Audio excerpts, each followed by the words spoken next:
कर्ण महाभारत युद्ध के सबसे बड़े योद्धा।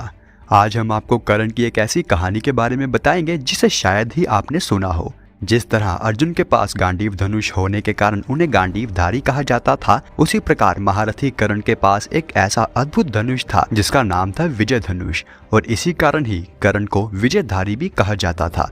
कर्ण अपने इस विजय धनुष के कारण पूरी दुनिया में अजय माने जाते थे, क्योंकि कर्ण के इस विजय धनुष के कारण ही भगवान श्री कृष्ण ने अर्जुन से यह कहा था कि जब तक कर्ण के हाथ में उसका विजय धनुष है तब तक तीनों लोगों के योद्धा भी एक साथ मिलकर उसे हरा नहीं सकते। विजय धनुष में ऐसी बहुत सी खूबियां थी जो अर्जुन के गांडीव धनुष में नहीं थी।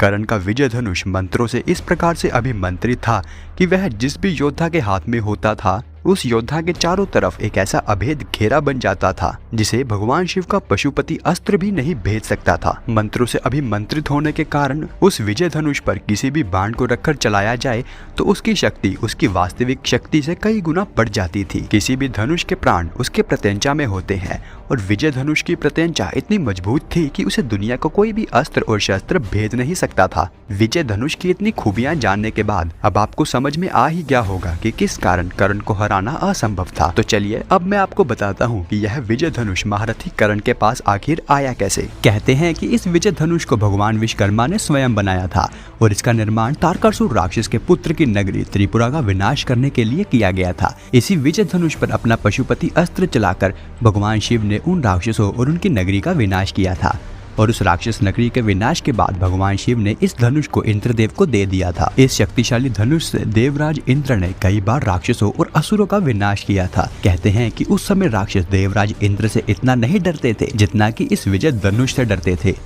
इसके बहुत समय बाद जब क्षत्रियों ने परशुराम जी के पिता जमदग्नि की हत्या कर दी थी, तब भगवान परशुराम ने पूरी पृथ्वी को क्षत्रिय विहीन करने का प्रण लिया था। ऐसे समय में भगवान शिव ने परशुराम जी को विजय धनुष देवराज इंद्र से दिलवाया था, और इस शक्तिशाली धनुष के कारण ही भगवान परशुराम ने बिना किसी की मदद लिए अकेले ही 21 बार पृथ्वी को क्षत्रिय विहीन किया था। यह तो आपको पता ही होगा कि कर्ण भगवान परशुराम के शिष्य थे और भगवान परशुराम कर्ण जैसे शिष्य को धनुर्विद्या देकर बहुत ही प्रसन्न हुए थे।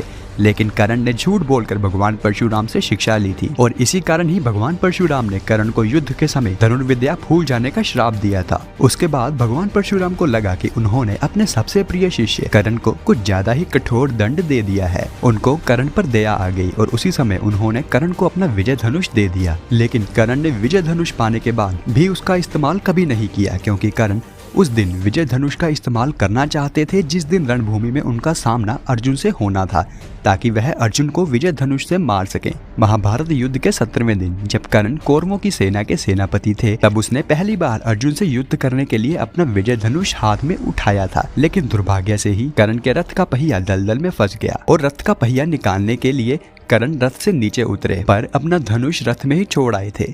यह बात श्री कृष्ण जानते थे कि अगर दूसरी बार कर्ण ने अपना विजय धनुष उठा लिया तो उनके लिए अर्जुन को बचाना नामुमकिन हो जाएगा। इसलिए उन्होंने अर्जुन को निहत्थे ही कर्ण पर वार करने के लिए कहा। फिर अर्जुन के हाथों कर्ण की मृत्यु हो गई। तो दोस्तों, यह कहानी आपको कैसी लगी कमेंट्स में हमें जरूर बताएं, और ऐसी ही वीडियोस देखने के लिए चैनल सब्सक्राइब जरूर करें। यह बिल्कुल फ्री है। यह वीडियो देखने के लिए आपका धन्यवाद।